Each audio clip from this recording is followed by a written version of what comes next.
Hi guys, welcome back to my YouTube channel Anu Monika vlogs.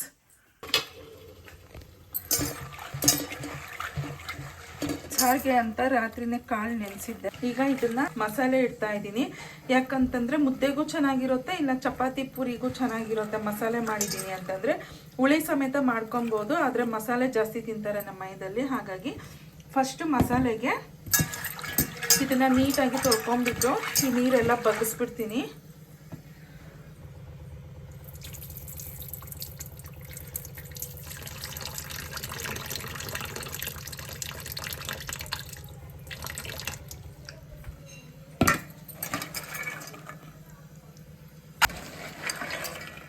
First ಒಂದೆರಡು ವಿಸಿಲ್ಗೆ ಕೂಗಿಸ್ಕೊಂಡ್ಬಿಡ್ತೀನಿ. ಯಾಕಂದರೆ ಕಾಳನ್ನು ಸ್ವಲ್ಪ ತಗೊತೀನಿ ನಾನು ಮಸಾಲೆಗೆ ರುಬ್ಕೊಳ್ಳೋದಕ್ಕೆ. ಆವಾಗ ಸಾರು ಸ್ವಲ್ಪ ಗಟ್ಟಿಯಾಗಿ ಚೆನ್ನಾಗಿ ಬರುತ್ತೆ, ಸಾರು ಟೇಸ್ಟು ಚೆನ್ನಾಗಿರುತ್ತೆ. ಹಾಗಾಗಿ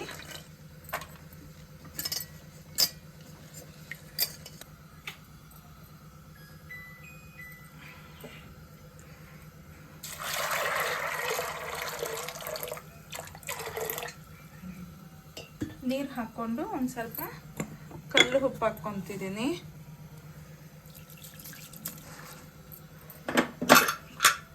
ಮೂರು ವಿಸಿಲ್ ಇಟ್ಕೊತೀನಿ. ಆಮೇಲೆ ಮಸಾಲ ಎಲ್ಲ ಹಾಕಿ 2 ವಿಸಿಲ್ ಇಟ್ಕೊಂಡಿದ್ದೀನಿ ಅಂತಂದರೆ ಬಟಾಣಿ ಎಲ್ಲ ನೀಟಾಗಿ ಬೆಂದಿರುತ್ತೆ. ಈ ಕಡೆ ನನ್ನ ಮಗಗೆ ಕೆಮ್ಮೆ ವಾಸಿ ಆಗಿಲ್ಲ, ಟ್ಯಾಬ್ಲೆಟ್ ಕೊಟ್ಟಿದ್ದಾರೆ ಡಾಕ್ಟ್ರು. ಅದಕ್ಕೆ ಬಿಸಿ ನೀರು ಕುಡಿಯೋಕ್ಕೆ ಕೇಳಿರೋದು. ಅವನು ಮಾತ್ರ ಬಿಸಿ ನೀರಲ್ಲಿ ಕುಡಿತಾನೆ. ಮಾಮೂಲಿಯಾಗಿ ತಣ್ಣೀರನ್ನ ಕುಡ್ಕೊತಿರ್ತಾನೆ. ಅದು ಏನು ಅಭ್ಯಾಸ ನಮ್ಮ ಮಕ್ಳಿಗೆ ಹೇಳಿದ್ರೆ ನಾವು ಕೇಳೋದಿಲ್ಲ. ಹೊರಗಡೆ ಎಲ್ಲ ಹೋದಾಗೆಲ್ಲ ಬಿಸಿನೀರು ಎತ್ಕೊಂಡು ಹೋಗೋಕ್ಕಾಗಲ್ಲ ಅಂತಂತಾನೆ. ಅದಕ್ಕೆ ಮಾತ್ರ ತಿನ್ನಲಿ ಇಲ್ಲ ಕುಡಿಯೋದಕ್ಕೂ ಇರಲಿ ಅಂತ ನಾನು ಮಾತ್ರ ಬಿಸಿ ನೀರು ಕಾಯಿಸ್ತಾ ಇದ್ದೀನಿ. ನೋಡೋಣ ಅವನೇನು ಮಾಡ್ತಾನೆ ಅಂತ. ನಾನು ಈಗ ಇಟ್ಬಿಟ್ಟಿದ್ದೀನಿ. ಮಸಾಲೆಗೂ ಅಷ್ಟೇ ನೋಡಿ, ಬೆಳ್ಳುಳ್ಳಿ ಶುಂಠಿ ಇಷ್ಟು ತಗೊಂಡಿದ್ದೀನಿ, ಮತ್ತು ಒಂದು ಈರುಳ್ಳಿ ದೊಡ್ಡದು, ತೆಂಗಿನಕಾಯಿ ಒಂದು ಸ್ವಲ್ಪ ಕಟ್ ಮಾಡ್ಕೊಂಡಿದ್ದೀನಿ. ಇದೆಲ್ಲ ಒಂದು ಸ್ವಲ್ಪ ಎಣ್ಣೆಯಲ್ಲಿ ಫ್ರೈ ಮಾಡ್ಕೊಬೇಕು. ಇದಕ್ಕೆ ಚಕ್ಕೆ ಲವಂಗ ಸಮೇತ ಹಾಕ್ಕೊತೀನಿ. ನೋಡಿ, ಚಕ್ಕೆ ಲವಂಗ ಇಷ್ಟು ತಗೊಂಡಿದ್ದೀನಿ. ಈಗ ಇದನ್ನು ಫ್ರೈ ಮಾಡ್ಕೊಬೇಕು. ವಿಸಿಲ್ ಬರೋದಕ್ಕೂ ಮುಂಚೆ ಒಂದು ಸ್ವಲ್ಪ ಎಣ್ಣೆಯಲ್ಲಿ ಇದನ್ನು ಫ್ರೈ ಮಾಡ್ಕೊಂಡ್ಬಿಡ್ತೀನಿ.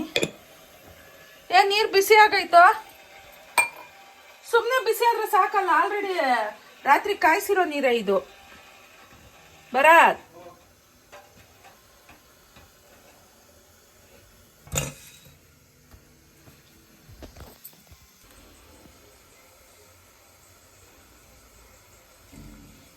ಸ್ವಲ್ಪ ಎಣ್ಣೆ ಹಾಕ್ಕೊಂಡು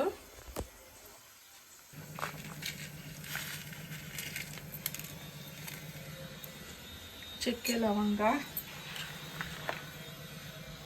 ಮತ್ತು ತೆಂಗಿನಕಾಯಿ ಸ್ವಲ್ಪ ಅಂದರೆ ಕಟ್ ಮಾಡಿದ್ರಲ್ವ ಅದು, ಈರುಳ್ಳಿ, ಶುಂಠಿ ಒಂದು ಬಿಟ್ಟು ಬೇರೆ ಎಲ್ಲ ಹಾಕ್ಕೊತಿದ್ದೀನಿ. ಶುಂಠಿ ಎಣ್ಣೆಯಲ್ಲಿ ಫ್ರೈ ಮಾಡ್ಕೊಬಾರ್ದು, ಒಂದೊಂದಕ್ಕೆ ಮಾಡ್ಕೊಬೇಕು. ಬಟ್ ನಾನು ಈ ಸಾರಿಗೆ ಮಾಡ್ಕೊತಿಲ್ಲ.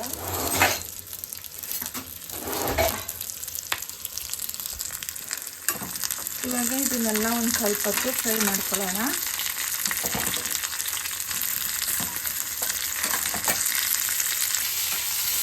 ಈ ರೀತಿ ನಾವು ಫ್ರೈ ಮಾಡಿ ಸಾರುಗಳು ಮಾಡ್ಕೊಂಡಿದ್ದೀರಿ ಅಂತಂದರೆ ಮಸಾಲೆ ಸಾರುಗಳು ಈ ಹಸಿ ವಾಸನೆ ಬರೋದಿಲ್ಲ.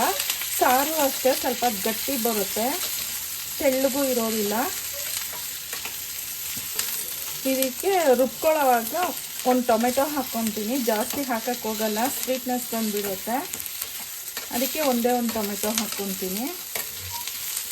ಅದಕ್ಕೆ ಒಂದು ಟೊಮೆಟೊ ಇಷ್ಟು ಮಾತ್ರ ಮಸಾಲೆ ಸರಿ ಹೋಗ್ಬಿಡುತ್ತೆ. ಇದನ್ನ ಈ ಪ್ಲೇಟ್ಗೆ ತಗೊಂಡ್ಬಿಟ್ಟಿದ್ದೀನಿ. ಒಂದು ಸ್ವಲ್ಪ ತಣ್ಣಗಾಗ್ಲಿ, ಬಿಸಿ ಬಿಸಿಯಾಗಿ ಮಿಕ್ಸಿಗೆ ಹಾಕಿದ್ರೆ ಮಿಕ್ಸಿ ಜಾರ್ ಹೋಗ್ಬಿಡುತ್ತೆ. ಹಾಗಾಗಿ ತಣ್ಣಗಾಗ್ಲಿ ಅಂತ ಹೇಳ್ಬಿಟ್ಟು ಬಿಡ್ತಾ ಇದ್ದೀನಿ. ಇದು ವಿಸಿಲ್ ಬರೋದ್ರ ಒಳಗಡೆ ಇದು ತಣ್ಣಗಾಗುತ್ತೆ. ಹಾಗೆ ಮಸಾಲೆನೂ ರುಬ್ಕೊಂಡ್ಬಿಡ್ಬೋದು. ನೋಡಿ, ಕಾಳೆಲ್ಲ ಬೆಂದಿದೆ, ಇಷ್ಟು ಮಾತ್ರ ಬೆಂದಿದೆ. ಇನ್ನು ಇದನ್ನ ಮತ್ತೆ ಮಸಾಲೆ ಎಲ್ಲ ಹಾಕಿ 2 ವಿಸಿಲ್ಗೆ ಇಟ್ಕೊಂಡಿದ್ದೀರಿ ಅಂತಂದ್ರೆ ನಮಗೆ ಸಾರು ರೆಡಿ ಆಗುತ್ತೆ. ಈಗ ಫಸ್ಟು ಮಸಾಲೆ ರುಬ್ಕೊಂಡ್ಬಿಡ್ತೀನಿ.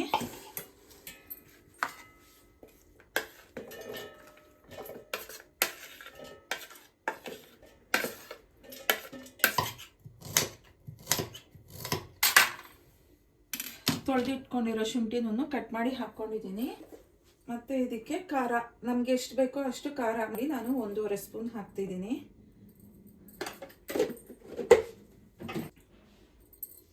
ಧನಿಯಾ ಪುಡಿ ಬಂದು 2.5 ಹಾಕ್ತಿದ್ದೀನಿ. ಒಂದು ಸ್ವಲ್ಪ ಅರಿಶಿನ. ಫಸ್ಟ್ ನೀರು ಹಾಕ್ಕೊಂಡ್ಬಿಟ್ಟು ತೆಂಗಿನಕಾಯಿ ಒಂದು ಸ್ವಲ್ಪ ನುಣ್ಣಗಾಗೋವರೆಗೂ ರುಬ್ಕೊಂಡು ಆಮೇಲೆ ಕಾಳು ಹಾಕ್ಕೊಂಡು ರುಬ್ಕೊತೀನಿ.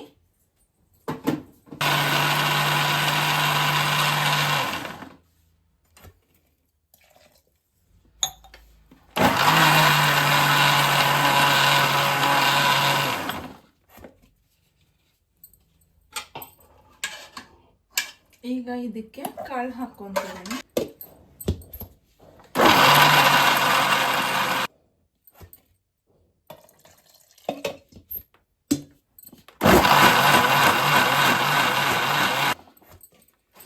ನೋಡಿ ಮಸಾಲೆ ನುಣ್ಣಗಾಗಿದೆ.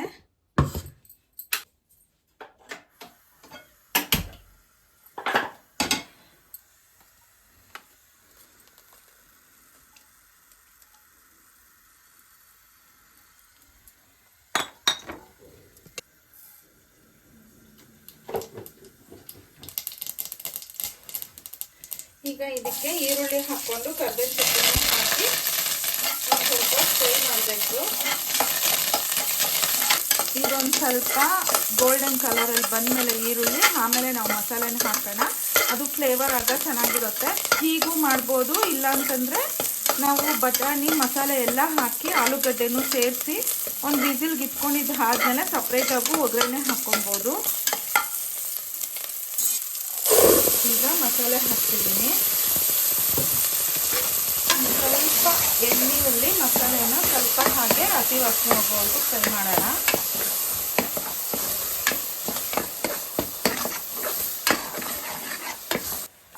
ಈಗ ಇದಕ್ಕೆ ಬಟಾಣಿನ ಸೇರಿಸ್ಬಿಟ್ಟು ಸ್ವಲ್ಪ ನೀಟಾಗಿ ಕಲಿಸ್ಕೊಂಡ್ಬಿಡೋಣ. ನೀಟಾಗಿ ಕಲಿಸ್ಬಿಟ್ಟು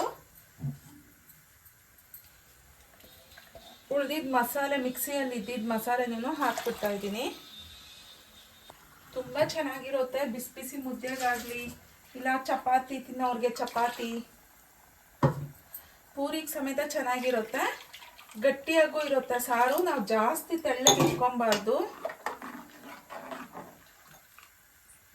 ಈಗ ಇದಕ್ಕೆ ಆಗಲೇ ಬಟಾಣಿ ಬೇಯಿಸ್ಕೊಳ್ಳೋದಕ್ಕೆ ಸ್ವಲ್ಪ ಉಪ್ಪು ಹಾಕಿದ್ದೆ. ಇವಾಗ ಒಂದು ಸ್ವಲ್ಪ ಈ ಮಸಾಲೆಗೆಲ್ಲ ಹಿಡೀಲಿ ಅಂತ ಒಂದು ಸ್ವಲ್ಪ ಕಲ್ಲುಪ್ಪು ಹಾಕ್ತಿದ್ದೀನಿ. ಆಲೂಗಡ್ಡೆನೂ ಹಾಕ್ತಾ ಇದ್ದೀನಿ. ಆಲೂಗಡ್ಡೆ ಕಡಿಮೆನೇ ಹಾಕ್ತಿದ್ದೀನಿ. ನಮ್ಮ ಮೈದಲ್ಲಿ ಯಾರೂ ತಿನ್ನಲ್ಲ, ನಾನು ಒಬ್ಳು ಬಿಟ್ರೆ. ಅಂದರೆ ನನ್ನ ಮಗಳಿಗೆ ಇಷ್ಟ, ಆದರೆ ಸಾರುಗಳಲ್ಲೆಲ್ಲ ಹಾಕೋದು ತಿನ್ನಲ್ಲ ಅವಳು. ಹಾಗೆ ಅವಳಿಗೆ ಫ್ರೈ ಮಾಡಿಕೊಡ್ಬೇಕು ಇಲ್ಲ ಚಿಪ್ಸ್ ಮಾಡಿಕೊಡ್ಬೇಕು, ಹಾಗಿದ್ರೆ ತಿಂತಾಳೆ. ಇನ್ನು ನಮ್ಮ ಮನೆಯವ್ರು ತೆಗೆದು ಸೈಡ್ಗೆ ಇಟ್ಬಿಡ್ತಾರೆ. ಹಾಗಾಗಿ ದೊಡ್ಡದು ಒಂದು ಆಲೂಗಡ್ಡೆ ಮಾತ್ರ ಹಾಕ್ಕೊಂಡೆ. ಇನ್ನು ನೋಡಿ 2 ವಿಸಿಲ್ಗೆ ಇಟ್ಕೊಂಡಿದ್ದೀರಿ ಅಂತಾನೆ ನಮಗೆ ಸಾರು ರೆಡಿ ಆಗೋಗುತ್ತೆ. ತುಂಬ ಚೆನ್ನಾಗಿರುತ್ತೆ. ಆದ್ಮೇಲೆ ತೋರಿಸ್ತೀನಿ ಹೇಗೆ ಬಂದಿದೆ ಅಂತ. ನೋಡಿ ಮಕ್ಕಳಿಬ್ರು ಎಷ್ಟು ಮುದ್ದಾಗಿ ಮಲಗಿದ್ದಾರೆ ಅಂತ. ವಾಶ್ರೂಮ್ ಏನಾದರೂ ಬಂತು ಅಂತಂದರೆ ಫುಲ್ ಮಾಡಿ ಮೇಲೆ ಕರ್ಕೊಂಡು ಹೋಗ್ತೀನಿ. ಅದು ಬಿಟ್ಟರೆ ಬೆಳಗ್ಗೆ ಹೊತ್ತು ಟಿಫನ್ ತಿನ್ನಿಸಿದ್ದೀನಿ ಅಂತಂದರೆ ನಿದ್ದೆ ಮಾಡ್ತಾ ಇರ್ತಾರೆ. ಸಂಜೆ ಹೊತ್ತು ಒಂದು ಸ್ವಲ್ಪ ಹೊತ್ತು ಆಟ ಆಡಿ ಕೆಲಸ ಕೊಡ್ತಾರೆ ನನಗೆ. ಇಲ್ಲ ಅಂತಂದರೆ ಮಲಗೇ ಇರ್ತಾರೆ. ಮಧ್ಯಾಹ್ನದ ಹೊತ್ತು ನಾನೇ ಊಟಕ್ಕೆ ಎಬ್ಬಿಸ್ತೀನಿ ಅವ್ರನ್ನ. ಎಷ್ಟು ಚೆನ್ನಾಗಿ ಮಲಗಿದ್ದಾರೆ ನೋಡಿ ಇಬ್ಬರು ಒಂದೇ ಹತ್ರ. ನಾನು ನಿಮ್ಮ ಹತ್ರ ಮಾತಾಡ್ತಾ ಇದ್ರೆ ಬಂದು ಇಲ್ಲಿ ಮಲ್ಕೊಂಡಿದ್ದಾನೆ. ನೋಡಿ ಹೇಗೆ ಮಲಗಿದ್ದಾನೆ ಅಂತ ಇವನು. ಇನ್ನು ನನ್ನ ಮಕ್ಳು ಇದ್ರು ಅಂತಂದರೆ ಅವ್ರು ಎಬ್ಬಿಸ್ತಾನೆ ಇರ್ತಾರೆ. ಇಬ್ಬರನ್ನೂ ಜಾಸ್ತಿ ಕೆಲಸ ಕೊಡ್ತಿರ್ತಾರೆ ನನ್ನ ಮಕ್ಳಿಬ್ರು ಇದ್ರು ಅಂತಂದರೆ. ಇಲ್ಲ ಅವ್ರು ಕಾಲೇಜಿಗಳಿಗೆ ಹೋಗ್ಬಿಟ್ರು ಅಂತಂದರೆ ಬೆಳಗ್ಗೆ ಟಿಫನ್ ತಿಂದ್ಬಿಟ್ಟು ಮಲಗಿದ್ದಾರೆ ಅಂತಂದರೆ ಇನ್ನು ಮಧ್ಯಾಹ್ನ ಊಟಕ್ಕೆ ಎಬ್ಬಿಸ್ತೀನಿ. ಮತ್ತೆ ಊಟ ಮಾಡಿಬಿಟ್ಟು ಒಂದು ಸ್ವಲ್ಪ ಇವನು ಮಾತ್ರ ತರಲೆ ಮಾಡ್ತಾನೆ. ತರಲೆ ಮಾಡಿಬಿಟ್ಟು ಒಂದು ಸ್ವಲ್ಪ ಹೊತ್ತು ಮಲಗಿದ್ದಾರೆ ಅಂತಂದರೆ ಸಂಜೆವರೆಗೂ ಎದ್ದೊಳೋದಿಲ್ಲ. ಏನೂ ಅಷ್ಟೊಂದು ಕೆಲಸ ಕೊಡೋದಿಲ್ಲ. ಅವ್ರ ಪಾಡ್ಗೆ ಅವ್ರು ಇರ್ತಾರೆ. ಯಾರಾದರೂ ಮನೆಗೆ ಬಂದರೆ ಅವ್ರಿಗೆ ಆಗೋದಿಲ್ಲ. ಆ ಟೈಮ್ಗೆ ನನಗೆ ಹಿಂಸೆ ಕೊಡ್ತಾರೆ ಅಂತಂದರೆ ಮಾತ್ರ ಈ ರೀತಿ ಸೈಲೆಂಟಕ್ಕೆ ಅವ್ರ ಪಾಡ್ಗೆ ಅವರು ಮಲ್ಕೊಂಡಿರ್ತಾರೆ.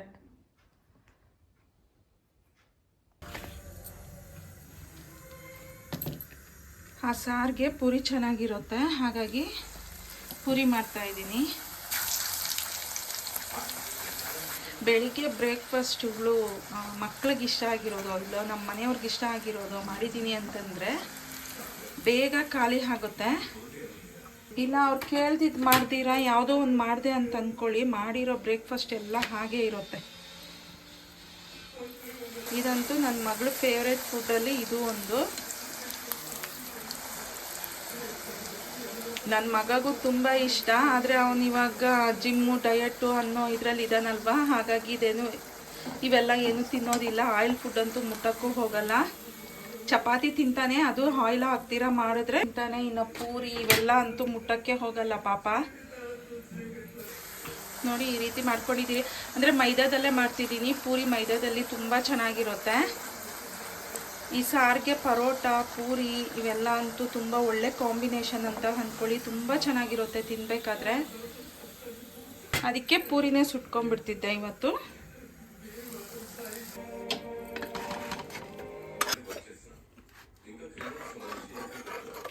ಫಸ್ಟ್ 3 ವಿಸಿಲ್ಗೆ ಕಾಳನ್ನ ಬೇಯಿಸ್ಕೊಂಡ್ಬಿಟ್ಟಿದ್ದೆ ಅಲ್ವಾ, ಆಮೇಲೆ ಮತ್ತೆ 3 ವಿಸಿಲ್ಗೆ ಇಟ್ಟೆ ನಾನು.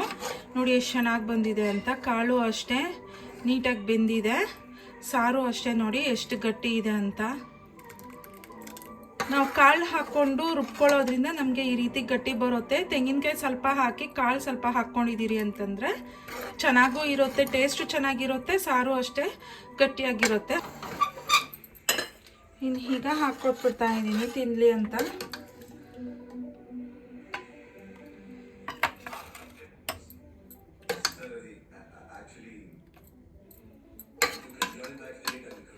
ದೋಸೆಗೂ ಇಡ್ಲಿಗೂ ಬ್ರೇಕ್ಫಾಸ್ಟಲ್ಲಿ ನಮಗೆ ಈ ದೋಸೆ ಇಡ್ಲಿ ಚಪಾತಿ ಪೂರಿ ಎಲ್ಲದಕ್ಕೂ ಇದು ಕಾಂಬಿನೇಷನ್ ಚೆನ್ನಾಗೇ ಇರುತ್ತೆ. ಈ ಸಾಂಬಾರು ಮಾಡಿಕೊಂಡ್ರೆ ಬೇಗನೂ ಆಗುತ್ತೆ, ಸಾಂಬಾರು ಆದಂಗೆ ಆಗುತ್ತೆ. ಇದನ್ನೇ ಮಾಡಿದೆ, ಮಧ್ಯಾಹ್ನಕ್ಕೂ ಆಗುತ್ತಲ್ಲ ಅಂತ. ಇದಕ್ಕೆ ಬೇಕಂದರೆ ರೈಸ್ ಮಾಡಿಬಿಟ್ಟು ನಮ್ಮ ಮನೆಯವ್ರಿಗೆ ಬಾಕ್ಸಿಗೆ ಕೊಟ್ಟು ಕಳಿಸ್ಬೋದು. ಬೆಳಗ್ಗೆ ಬ್ರೇಕ್ಫಾಸ್ಟ್ಗೂ ಆಗುತ್ತಲ್ವಾ ಅಂತ ಹೇಳಿಬಿಟ್ಟು ಈ ಥರ ಮಾಡಿದೆ. ಗಟ್ಟಿ ಮಾಡಿರೋದ್ರಿಂದ ಎಲ್ಲದಕ್ಕೂ ಚೆನ್ನಾಗಿರುತ್ತೆ, ಪೂರಿಗೂ ಚಪಾತಿಗೂ ಸಮೇತ. ತಿನ್ನೋದಕ್ಕೆ ಅಂತ ಸ್ನ್ಯಾಕ್ಸ್ಗೆ ಮೋಮೋಸ್ ಮಾಡಿದ್ದೆ, ವೆಜ್ ಮೋಮೋಸು.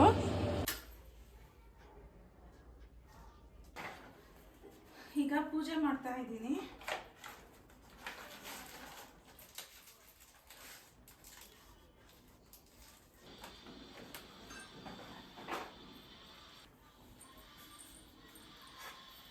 ಹೂವು ಇಟ್ಕೊಳ್ಳೋದು ಮರ್ತೋಗಿದ್ದೆ.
ಗಿಡಗಳಿಗೆ ಸ್ವಲ್ಪ ನೀರು ಹಾಕೋದಿತ್ತು, ಹಾಕ್ಬಿಟ್ಟೆ. ಬಟ್ಟೆಗಳು ಎತ್ಕೊಂಡು ಹೋಗೋಣ ಅಂತ ಬಂದಿದ್ದೀನಿ.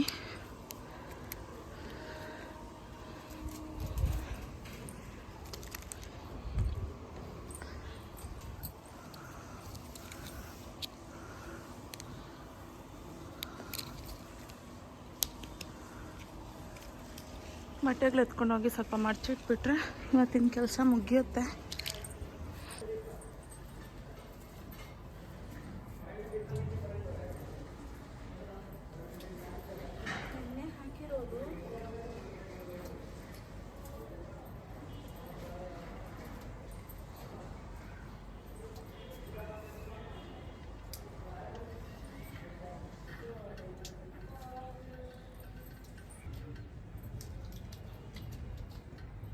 ಮೋಟ್ರ್ ಹಾಕಿದ್ದೆ, ಫುಲ್ಲು ನೀರು ತುಂಬಿ ಫುಲ್ಲು ಮಾಡಿ ಎಲ್ಲ ಆಗೋಗಿದೆ ನೋಡಿ.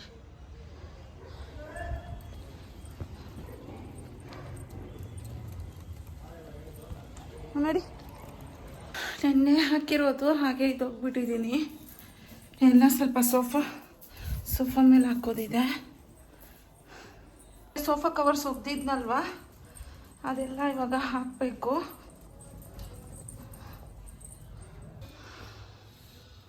ಈ ಮಿರರ್ ಒರೆಸ್ಬೇಕಿತ್ತು, ಒರೆಸಿಲ್ಲ, ಬಟ್ ಕ್ಲೀನಾಗೇ ಇದೆ ನೋಡಿ. ಪೂಜೆ ಎಲ್ಲ ಕಂಪ್ಲೀಟ್ ಆಯಿತು.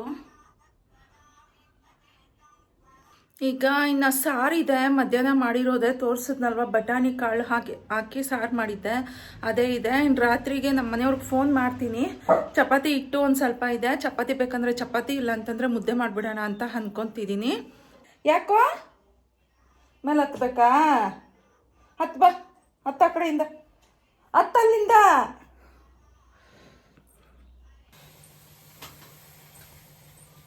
ಯಾಕೋ ಇವಾಗ ಬೆಳಿಗ್ಗೆಯಿಂದ ಕಡಿಮೆನೇ ಆಗಿಲ್ಲ ತಲೆನೋವು. ಬೆಳಗ್ಗೆಯಿಂದ 2 ಸಲ ಕಾಫಿನೇ ಕುಡ್ದಿದ್ದೀನಿ. ಒಂದ್ಸಲ ಟೀ ಮಾಡ್ಕೊಳ್ಳೋಣ ಅಂತ ಟೀ ಮಾಡ್ತಾ ಇದ್ದೀನಿ. ಮಧ್ಯಾಹ್ನ ಒಂದು ಸ್ವಲ್ಪ ಹೊತ್ತು ಮಲಗಿದಿದ್ರೆ ತಲೆನೋವು ಹೋಗ್ಬಿಡೋದೇನೋ, ಬಟ್ ಇವತ್ತು ಶುಕ್ರವಾರ ಸಾಯಂಕಾಲ ಪೂಜೆ ಮಾಡಬೇಕು ಅಂತ ಮಲಗಿರ್ಲಿಲ್ಲ. ಮಧ್ಯಾಹ್ನನೇ ಸಾಂಬಾರು ಮಾಡಿರೋದ್ರಿಂದ ನೈಟ್ಗೇನು ಟೆನ್ಷನ್ನು ಇಲ್ಲ. ಒಂದು ಸ್ವಲ್ಪ ಟೀ ಕುಡಿದ್ಬಿಟ್ಟು ರೆಸ್ಟ್ ಮಾಡ್ತೀನಿ. ಇನ್ನು ಈ ವ್ಲಾಗ್ನ ಇಲ್ಲಿಗೆ ಎಂಡ್ ಮಾಡ್ತಾ ಇದ್ದೀನಿ. ನಿಮ್ಗೆಲ್ರಿಗೂ ಇಷ್ಟ ಆಗಿದೆ ಅಂತ ಅನ್ಕೊತಿದ್ದೀನಿ. ಇಷ್ಟ ಆಗಿದ್ರೆ ಪ್ಲೀಸ್ ಲೈಕ್, ಶೇರ್, ಸಬ್ಸ್ಕ್ರೈಬ್ ಮಾಡಿ. ನನಗೆ ಹೀಗೆ ಸಪೋರ್ಟ್ ಮಾಡ್ತೀರಿ ಅಂತ ಕೇಳ್ತಾ thank you for watching. Bye guys, bye.